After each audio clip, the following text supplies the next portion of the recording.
तो जनाब Pakistan versus south Africa दूसरा ओडीआई मैच इस वक्त फैसलाबाद के इकबाल स्टेडियम में खेला जा रहा है। टॉस जीतकर पाकिस्तान ने पहले बैटिंग का फैसला किया और जो कि अपेरेंटली स्टार्ट में हमें लगा कि ये फैसला गलत साबित हो गया और अभी तक अगर देखा जाए तो 135 रन पर 5 खिलाड़ी पाकिस्तान के आउट है। मोहम्मद नवाज और सलमान अली आगा इस वक्त क्रीज पर मौजूद है। सलमान अली आगा 42 रन बनाकर इस वक्त खेल रहे हैं, जबकि मोहम्मद नवाज ने उन्हें अभी ज्वाइन किया 2 रन पर वो खेल रहे हैं। देखना यह कि ये फैसला क्या विकेट में कोई तब्दीली आई है जिसकी वजह से ये फैसला करने पर शाहीन शाह अफरीदी मजबूर हुए।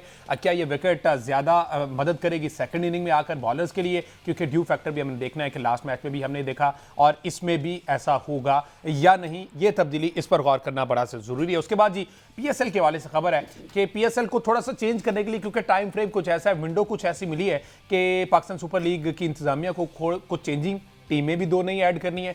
उन टीमों को लाते ही मैचेस की तादाद ऑब्वियसली ज्यादा हो जाएगी, लेकिन ये टाइम फ्रेम जो है वो 2 महीने की ये लीग बनने जा रही है। लेकिन इसमें कुछ तब्दीलियां मैनेजमेंट की तरफ से तो सजेस्ट की गई, लेकिन जो टीम ऑनर्स हैं उन्होंने इनकार कर दिया, उसको कोई पजीराई नहीं मिल सकी। इस जो इन्होंने सजेशन दी है कि टॉप 6 सुपर 6 मरहला जो कि यूजुअली आईसीसी इवेंट्स में होता है कि पहले लीग में लेग राउंड में हम देखा कि 2 टीमें बाहर हो जाएंगी, 4 और 6 आगे जाएंगी, इस तरह का मामला है। लेकिन इसको कोई पजीराई नहीं मिली। इसको फर्दर बात करते हैं, डिस्कस करते हैं कि आखिर करना क्या चाह रही है पीएसएल मैनेजमेंट। इसके साथ साथ जनाब हमने कल भी देखा कि जिस तरह से एसीसी की और आईसीसी के म्यूचुअल अंडरस्टैंडिंग से जो फाइन किया गया सूर्या कुमार यादव को भी और अपने हारिस रऊफ को भी, उसमें 4 पॉइंट्स उनको कटे, डीमेरिट पॉइंट मिले, उनको 2 पॉइंट मिले। इसको थोड़ा सा डिस्कस करते हैं। आज 2 तब्दीलियाँ की गई हैं पाकिस्तान क्रिकेट टीम की प्लेइंग 11 में। उसमें जनाब अबरार को बाहर किया गया है और हसन नवाज को बाहर कर दिया गया। हसन नवाज को बाहर करने पर बहुत सी बात ऐसी हो रही है कि हसन नवाज को मौका मिलना चाहिए था। हसन नवाज यंग टैलेंट है, इसी ने पाकिस्तान को आगे चल के रिप्रेजेंट करना है। आपने हसन नवाज को बाहर करके फिर से फ़हीम अशरफ को डाल दिया है और इस तरह की सूरत हाल बनी हुई है। बहरहाल हमारे साथ मौजूद है senior sports analyst Ahmed Saeed साहब। अस्सलाम वालेकुम अहमद जी। वालेकुम अहमद साहब, कप्तान जी ने टॉस जीता, दूसरा टॉस जीता, टॉस जीतकर पहले बैटिंग का फैसला कर लिया और गालिबन आप भी कह रहे थे जब विकेट्स गिर रही थी, बाबर भी आउट हुए, कि आखिर इनको किसने कहा है कि टॉस जीतकर पहले बैटिंग करो। तो क्या विकेट में कोई तब्दीली आई है या फिर ये प्लान चेंज करके चाह रहे थे कि चलो देखते हैं, एक मैच का मार्जिन हमारे पास है, ये भी ट्राई कर लेते हैं। देखें, इस वक्त जो स्कोर कार्ड है ना, वो जो स्टोरी सुना रहा है ना, वो ये है कि उन्हें पिच नहीं पड़ी। और जो पिच रिपोर्ट, अगर आपको पिच नहीं पढ़नी आती, जो कि काफ़ी अरसे से पाकिस्तान क्रिकेट टीम का एक मसला रहा है कि इनके कोचिंग स्टाफ में ऐसे लोग बैठे हुए हैं जिनको पता ही नहीं है कि पिच बिहेव कैसे करती है, तो फिर जो टॉस से आधा घंटा पहले एक पिच रिपोर्ट होती है, आप ज़ाहिर है आप क्रिकेट देख रहे हैं, इतने से पता ही होगा आपको कि पिच रिपोर्ट जो है वो टॉस से पहले आ चुकी होती है। आज वर्नन फिलेंडर जो कमेंट्री बॉक्स में इस वक्त बैठे हुए हैं, साबिक फास्ट बॉलर साउथ अफ्रीका के, उन्होंने पिच रिपोर्ट दी है। उन्होंने ये कहा है कि इस पिच में अगर किसी भी वक्त पेसर्स को हेल्प मिली तो वो शुरू के ओवर होंगे, उसके बाद ये पिच जो है वो बैटिंग के लिए साजगार होती चली जाएगी और पिछले मैच से ज्यादा बैटिंग। अच्छा, उन्होंने कहा कि पेसर्स को हेल्प मिलेगी शुरू के ओवर में, जबकि शाहीन अफरीदी ने टॉस जीतकर कहा था कि यहाँ पर बैटर्स को स्टार्ट इसी तरफ आ रहा था कि शाहीन अफरीदी ने जो टॉस के बाद उनका इंटरव्यू हुआ उसमें उन्होंने कहा कि ये इब्तिदा बैटिंग के लिए साजगार होगी। तो अब नतीजे देख लें, पहले 5 ओवर में 3 खिलाड़ी आउट हो गए थे पाकिस्तान के और वो सारे पेस पे ही आउट हुए हैं। अगर आप वो सारे विकेट निकाल कर देखें तो उसने पेस पर ही बीट किया। फखर जमान जो है वो भी, उनको नहीं समझ में आई बॉल की वो शॉट खेलने के, वो एज हो गया। बाबर आजम क्लूलेस थे, एक उनका बॉल पहले टांग पर लगा, वो रिव्यू हुआ, फिर उनको दोबारा ज़िंदगी मिली, लेकिन वो भी अपने उस शेल से बाहर नहीं आ पाए। उन कैच लगा, उस स्लिप पे कैच हो गया। उसके बाद रिजवान आए और मोहम्मद रिजवान के साथ जो 4-5 बॉलों के दौरान उस फास्ट बॉलर ने सलूक किया है वो आपको पिच की कहानी बता रहा है। मामला ये है कि यहाँ तो टीमें सेलेक्ट हो रही हैं इस बुनियाद पर कि किसको राजी रखना है और किसको नाखुश रखना है। अच्छा। टीमें बुनियाद सेलेक्ट हो रही हैं इस बुनियाद पर कि कौन सी फ्रेंचाइज में आप खेलते हैं और कौन सी फ्रेंचाइज का कितना कोटा है। भाई अबरार अहमद को आप क्यों हर बार उठाकर ड्रॉप कर देते हैं? वाई ऑलवेज अबरार ने पिछले मैच में 3 आउट किया ना। अबरार नसीम शाह ने कम बैक आया था ना आपका पिछले मैच में, जब 193 फॉर 3 था साउथ अफ्रीका का, उसके बाद जो 7 आउट हुए उसमें से 3 विकेट अबरार ने ली थी। तो अबरार को क्यों ड्रॉप करते हैं आप हर मैच में? अच्छा, अबरार को ड्रॉप करके अगर आप फैसल अकरम को ले आते ना तो चले ये बात हो सकती थी कि यार जूनियर प्लेयर है, उसको टाइम दे रहे हैं, उसको बिल्ड कर रहे हैं, साथ साथ होम सीरीज है, उसको चांस दिए, तो बात समझ में आती। आपने एक बैट्समैन और एक स्पिनर को ड्रॉप करके 2 फास्ट बॉलर ऐड किए अपनी टीम के अंदर, जबकि आपको ये पता है कि दूसरी इनिंग में ड्यू भी पड़नी है। बिल्कुल ऐसे। तो जब ये सारे फैक्टर थे और पिच में आपको ये पता था कि इसका बिहेवियर पिछले मैच में क्या रहा है, तो आपको किसने कहा था कि आप टॉस जीत, और किसी भी ग्राउंड में, दुनिया के किसी भी ग्राउंड में अगर आपको ये पता हो ना कि यहाँ ड्यू पड़नी है, तो आप ये नहीं देखते कि पहली इनिंग में बैटिंग में साजगार होगी या नहीं होगी, आप उसी को ऑप्ट करते हैं कि दूसरी इनिंग में एडवांटेज क्या होगा।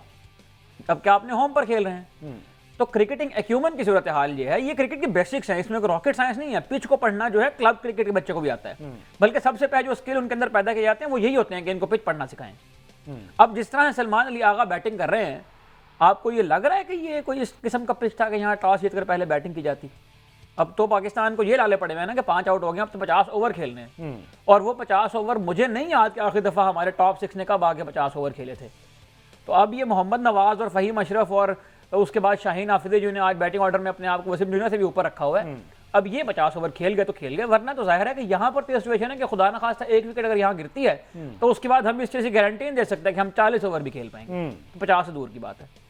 तो न जाने किस का ये मशवरा था, कौन सा जीनियस ऐसा बैठा हुआ है, कौन सा ऐसा आइंस्टाइन दिमाग बैठा हुआ है वहाँ पे जिसने इन्हें कहा था कि टॉस जीतकर बैटिंग कर लें, जबकि आपकी सीरीज भी सिक्योर नहीं हुई। अगर एक्सपीरियंस करना था, फॉर सेक ऑफ एक्सपीरियंस था, तो भाई फिर उसके हिसाब से टीम बनाए ना। आपने बैट्समैन ड्रॉप करके फास्ट बॉलर डाला हुआ है और आप एडवांटेज लेना चाह रहे हैं बैटिंग का। आपके सीरीज 1-0 है, अभी सीरीज ऑन द स्टेक है, आपको ये नहीं पता कि हम ये मैच जीतेंगे, सीरीज सिक्योर होगी या नहीं होगी, और आप एक्सपेरिमेंट करने चले गए। तो न जाने कौन से एक्सपेरिमेंट है, ना टीम सिलेक्शन के एक्सपेरिमेंट आपस में अलाइन हो रहे हैं, ना वो एक्सपेरिमेंट जो टॉस जीतकर आपने किया है। उसके नतीजे ये है कि इस वक्त हम मुश्किल सूरत हाल में, एक अच्छी इनिंग्स टाइम ने खेली, उसके बाद एक जिम्मेदाराना इनिंग अभी सलमान अली आगा की चल रही है। हम उम्मीद करते हैं कि सलमान आगा जो है वो 50 ओवर तक खेल जाएं और उसके बाद पाकिस्तान 270 280 रन 280 बहुत अच्छा स्कोर होगा इस पिच के ऊपर जिस तरह से अभी नजर आ रहा है। लेकिन ज़ाहिर है उसको डिफेंड करने के लिए आपको अच्छी बॉलिंग भी करनी पड़ेगी, अच्छी फील्डिंग भी करनी पड़ेगी। सबसे पहले तो हम होप करते हैं कि पाकिस्तान 270 280 तक पहुंच जाए। अच्छा, अब वो शहीन का वही स्टेटमेंट जो उसने कहा था कि स्टार्ट में बैटिंग को हेल्प मिलेगी। माइक हैसन बैठे हुए ना, डेटा पे बेस करते हैं, डेटा पे रिलाई करते हैं। तो क्या 17 साल पहले वाला डेटा लिया उन्होंने कि उस वक्त फैसलाबाद की कंडीशन क्या थी, उसको बेस बना के उन्होंने सेकंड मैच में फैसला किया कि जनाब अब इस मैच में हम ऐसा करते हैं कि पहले हम जरा बैटिंग करके देख लेते हैं क्योंकि इसका ट्रैक रिकॉर्ड ये कहता है। या फिर आकिब जावेद साहब ने कहा कि ये विकेट ऐसी बनवा दी है कि इसमें सेकंड इनिंग में अगर ड्यू पर भी गई तो ये विकेट आपको इतना इतना टर्न करके देगा कि उनके बैटर्स डिस्टर्ब होंगे। तो ये जो दिमाग हैं माशाल्लाह से जीनियस लोग हैं, ये क्या आपको लगता है कि शाहीन का इंडिविजुअल फैसला होगा? क्योंकि वो कहते हैं कि मैं एक ऐसा कप्तान हूं जो मैं किसी की नहीं सुनता, सिर्फ अपनी सुनता हूं। तो भाई अगर किसी की नहीं सुनते तो अपनी कोई बात ठीक सुन लेनी थी। आपको 8 साल हो गए, आपको ये नहीं पता कि टॉस जीतकर इस पिच के ऊपर बैटिंग करनी है, बॉलिंग करनी है। दूसरी बात ये कि जो स्टैट्स की बात आपने की है, आप भी थोड़ा शरारती हो गए ज़ाहिर है। माइक हैसन के जो स्टैट्स लोड किए जाते हैं उनको, तो जाहिर है पिछले मैच के स्टैट्स तो ये बताते हैं ना कि पहले 10 ओवर में उन्हें रन बनाए साउथ अफ्रीका ने, तो उन्होंने उसके बुनियाद पर फैसला कर लिया। तो भाई 17 साल पहले जो है ना, वो ना मेरा ख्याल है माइक हैसन साहब क्रिकेट में थे और ना ही इस किस्म के डेटा जो है वो आना शुरू हुए थे। 17 साल पहले की फैसलाबाद की पिच एक ट्रू बैटिंग पिच थी, इस पर टीमें आके अच्छा रन किया, लेकिन ये उस जमाने की बात है जब 250 250 260 अच्छा रन हुआ करता था। इस वक्त जिसको मॉडर्न डे क्रिकेट कहा जाता है, जिसके बहुत ज्यादा आप माहिर बनते फिरते हैं माइक हैसन साहब भी, इसमें तो नहीं आप 250 के ऊपर अपने आप को सिक्योर फील करते, इसमें तो आपको 300 350 रन चाहिए। तो हो सकता है कि उन्हें पिछले मैच के डेटा लिया हो और ये देखा हो कि पहले 10 ओवर में ठीक ठाक फंटा लगाया था तो फिर इनको भी खिला देते हैं, ये भी उस तरह खेल लेंगे। लेकिन जाहिर है कि दोनों टीमों का जो उनके केस स्टडी है वो अलग अलग है, उनके रिसोर्सेज अलग अलग हैं। बुनियादी बात यह है कि आप इस 22 गज की स्ट्रिप जिसके ऊपर क्रिकेट खेली जानी है, इसको निगलेक्ट करके आप कोई भी डिसीजन लेंगे तो उसका ये निकलेगा। और ये कोई पहली बार नहीं हो रहा, जब से माइक हैसन आ रहे हैं आप उठा के देखें। बांग्लादेश में हम सीरीज हारे, उन्हें पिच के ऊपर डाल दिया। हम उसके बाद एशिया कप वेस्ट इंडीज में गए, उन्हें पिच के ऊपर डाल दिया। हम अमेरिका में खेलने गए, वहां पर इन्होंने टीम ही वो खिलाई जो पिच से अलाइन नहीं करती थी। वहां पर आपका तुक्का लग गया, आपने 2 मैचेस जीत लिए वेस्ट इंडीज और फिर आपने गिनवाना शुरू किया कि हम तो 21 में से 15 मैच जीते थे। उन 15 मैचेस में आप वेस्ट इंडीज से खेले, अफगानिस्तान से खेले, यूएई से खेले, इंडिया से आप 3 मैच हार गए। टोटल पाकिस्तानी क्रिकेट की इस वक्त ये सिचुएशन है। और अभी साउथ अफ्रीका के साथ जो खुदा करके आप सीरीज जीते हैं T20 की, उससे पहले के जो 25 मैच पाकिस्तान ने खेले हैं टॉप 8 टीमों के साथ, उनके भी जरा स्टैट्स निकाल के देखें।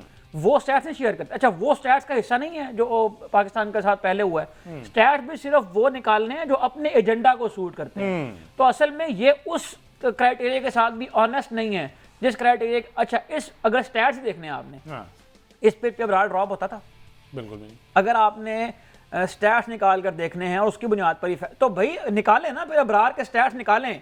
मुझे बताएं अबरार ने कौन से वनडे मैच में कोई इतनी खराब बॉलिंग कर दी हो कि आपने उसको उठा के टीम से ड्रॉप कर दिया है? तो ये जो मिमिक्रीज है ना, ये मतलब समझ नहीं आ रही कि क्या अब इस मैच में अल्लाह करे कि ये आखिर तक खेल जाएं और ये मैच जीत गए तो फिर आप तब से सुनिएगा इनके जी हमने तो बहुत तैयारी की, ये स्ट्रेटजी थी। इस हवाले से ये सरप्राइजिंग एलिमेंट था।